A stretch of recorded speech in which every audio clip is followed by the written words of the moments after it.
Hello, I am Pankaj Sharma from Brain League Learning. Today we will learn how to write the equation of a line in three-dimensional space. To describe a line in three dimensions, we need two things.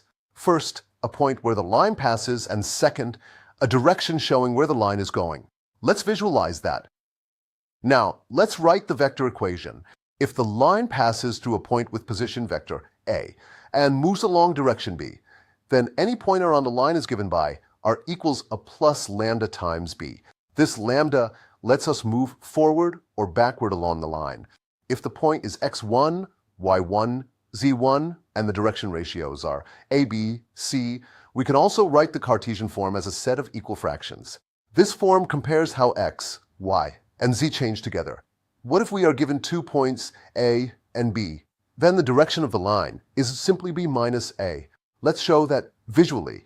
So the vector form becomes R equals a plus lambda times b minus a. And the Cartesian form uses the differences in coordinates. Now let's do an example. We need the equation of a line passing through the point 1, 2, 3, and parallel to the direction 3, I plus 2j minus 2k. The point gives us x1 equals 1, y1 equals 2, z1 equals 3.